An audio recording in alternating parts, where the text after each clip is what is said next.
சீரியல்களின் full எபிசோடுகளை Sun டிவியில் ஒளிபரப்பான உடனே எக்ஸ்க்ளூசிவாக சன் நெக்ஸ்டில் மட்டும் ஃப்ரீயா பாருங்கள்.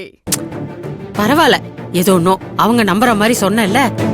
எனக்கு தெரியாதா? இத நான் தான் சொன்னேனே. இந்த பணத்தை புடி. நீங்க சொல்லலைனாலும் நான் அப்படிதான் சொல்லிருப்பேன். ஏன்னா அவங்களுக்கு ஒரு பெரிய கண்டம் வரதான் போகுது. நான் சுட்ட தோசைய நீ திருப்ப எனக்கே சுடுறியா? இங்க பாரு, நான் சொன்னதை சொல்லிட்டு இப்ப உண்மையான கண்டம் இருக்குன்னு சொல்லி பேசின காசை விட அதிகமா வாங்கலான்னு பாக்குறியா? இங்க பாரு, நான் இவ்வளவுதான் தருவேன், இத புடி. நான் காசுக்காக மட்டும் சொல்லல. அவங்க 2 பேர்ல ஒருத்தரோட உயிருக்கு ஆபத்துன்னு அவங்க கைரேகைய பார்த்தே நான் தெரிஞ்சுக்கிட்டேன். ஏய், என்ன நீ திரும்ப திரும்ப அதையே சொல்லிட்டு இருக்க? இங்க பாரு, என் பேரனும் பேத்தியும் எப்ப பார்த்தாலும் எலியும் பூனையுமா அடிச்சுக்கிட்டு சினிங்கிட்டு இருக்காங்க. அதுக்காக நீ இங்க வந்து ஒரு பிரச்சனை இருக்கு, ஆபத்து இருக்குன்னு சொல்லி வெளியூருக்கு அனுப்பி வையி. அப்பதான் அவங்களுக்குள்ள ஒரு அந்யோன்யம் வரும்னு உன்னை இங்க கூட்டிட்டு வந்து சொல்ல சொன்னது நானு. இப்ப என்கிட்டயே வந்து நீ சொன்னதெல்லாம் உண்மைன்னு சொல்றியா? இங்க பாரு, நீ என்ன விட பெரிய தில்லாலங்கடியா இருப்ப போல இருக்கு. இங்க பாருங்க, நான் காசுக்காக தான் சொல்லலான்னு வந்தேன். ஆனா உண்மையிலேயே அவங்களுக்கு கண்டம் இருக்கிறத நான் தெரிஞ்சுக்கிட்டேன். அந்த கோயிலுக்கு போய் நான் சொன்ன வேண்டுதல செய்யலனா அவங்க 2 பேர்ல ஒருத்தரோட உயிர் போறது நிச்சயம். என்ன சொல்ற நீ?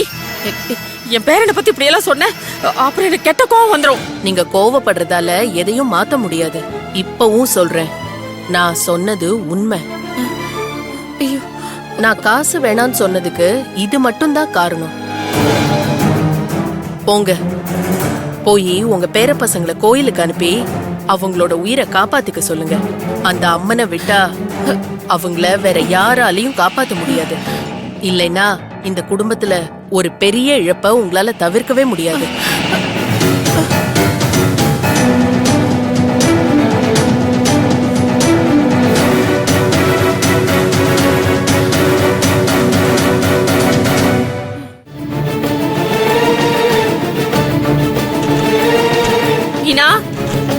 மீனா, ஆம். என்ன பாட்டி? ஜோசியர் உங்களை கோயிலுக்கு போக சொன்னாங்களே, போகாம இங்க என்ன பண்ணிட்டு இருக்கீங்க? இப்பவே போகணுமா? வேற எப்போ? அவங்க உனக்கும் ராமுக்கும் கண்டம் இருக்குன்னு சொன்னதுல இருந்து அத நினைச்சு உங்களுக்கு எப்போ என்ன ஆகுமோன்னு நான் நடுங்கிக்கிட்டு இருக்கேன். நீ என்னடானா சாதாரணமா இப்ப போகணுமான்னு கேக்குற? முதல்ல 2 பேரும் கிளம்பி கோயிலுக்கு போங்க. பாட்டி, எதுக்கு இப்படி அவசரப்படுறீங்க? இந்த மாதிரி விஷயத்துக்கெல்லாம் அவசரப்பட்டு தான் ஆகணும். உங்க 2 பேரும் உயிருக்கு ஆபத்துன்னு சொன்னதுக்கு அப்புறம் எதுக்கு ஏன் தாமதப்படுத்தணும்? சீக்கிரம் ரெடி ஆயிட்டு அவங்க சொன்ன கோயிலுக்கு 2 பேரும் போயிட்டு வாங்க. அங்க என்ன பூஜை செய்ய சொன்னாலும் அங்கேயே தங்கி நிதானமா செஞ்சு முடிச்சிட்டு வாங்க. பாட்டி, இப்ப இருக்கிற ஜோஷக்காரங்களா அவங்க இஷ்டத்துக்கு வாய்க்கு வந்ததுன்னா சொல்லிட்டு போறாங்க பாட்டி.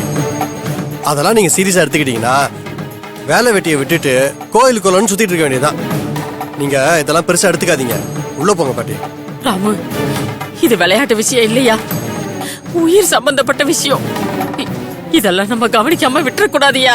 பாட்டி, ஒரு டாக்டர் உடம்புல வியாதி இருக்கு, அது குணமாகணும்னு சொல்லி ஆஸ்பத்திரியில வந்து அட்மிட் ஆக சொன்னா உடனே ஹாஸ்பிட்டல் கூட போய் அட்மிட் ஆகலாம்.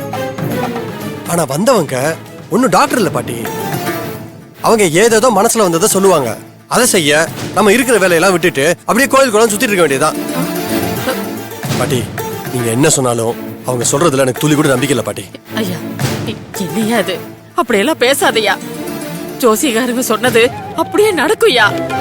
அவங்க சாமி மாதிரி வந்து சொல்லிருக்காங்க. அது நம்ம செய்யலனாதாயா நம்மளுக்கு ஆபத்து வரும். என்ன பாட்டி நீங்க தான் அந்த காலத்து ஆளுங்க, இதெல்லாம் நம்புவீங்க. நாங்க படிச்சவங்க பாட்டி. யார் என்ன சொன்னாலும் அதை தீர விசாரிப்போம்.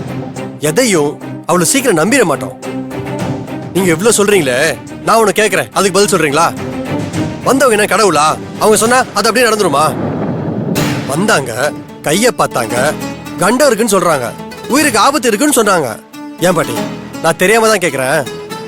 எப்பயுமே இந்த ஜோஷக்காரங்க நல்லதே சொல்ல மாட்டாங்களா? எப்ப பார்த்தாலும் கஷ்டப்படுற குடும்பத்துக்குள்ளே வந்து பல அதிர்ச்சியான விஷயங்களை சொல்லி பரிகாரம் பண்ணு, அதை பண்ணு, இதை பண்ணுன்னு சொல்லிக்கிட்டே இருக்காங்க. நீங்களும் செஞ்சுக்கிட்டே இருக்கீங்க. போதும் பாட்டி.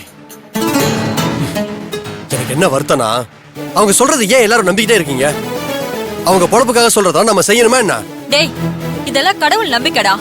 அம்மா, நம்ம நம்பிக்கைக்காக நம்ம ஊருக்குள்ள போய் நம்ம சாமி கும்பிடுவோம், சரியா? அதை விட்டுட்டு அவங்க சொல்ற மாதிரி கோயில் குளம் சுத்திட்டு இருந்தா வேலை வெட்டி பார்க்க வேணாமா? ஏன் அவங்க சொல்ற மாதிரி சாமி கும்பிட்டா என்ன ஆயிட போகுது? நம்பிக்கை இல்லாததை எப்படிமா செய்ய சொல்றீங்க? நாங்க நம்புறோம்டா. 2 பேர் உயிர்ல ஒருத்தருக்கு ஆபத்துனா அது ஏன் மீனாவோட உயிரா இருக்க கூடாது? மீனாக்காக செய்ய மாட்டியா?